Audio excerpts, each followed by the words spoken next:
Alright, assalamualaikum everyone. So let's actually get on with the Pepe update today. So yesterday we've actually seen Pepe breaking above the ascending triangle. So here you are. This was your ascending triangle right there, and you pretty much came up and down like this.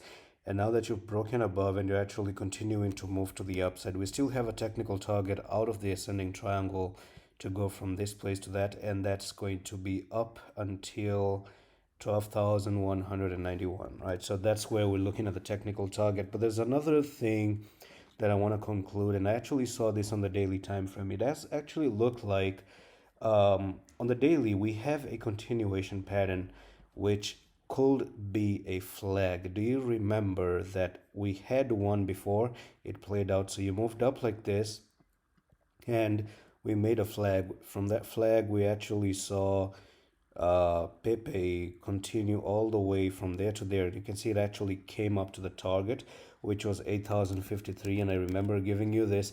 But even again, you created another one here, okay?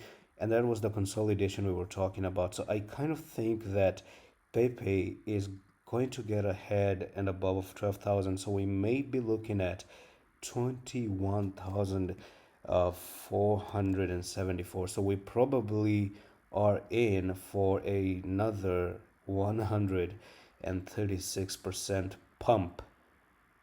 Yes, and actually that makes a lot of sense because this is a flag and it is broken above.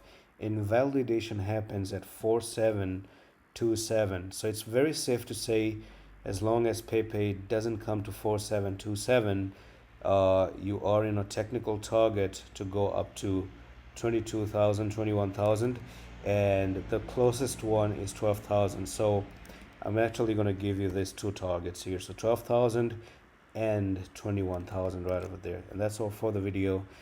And I'm going to see you with the next one. I love you.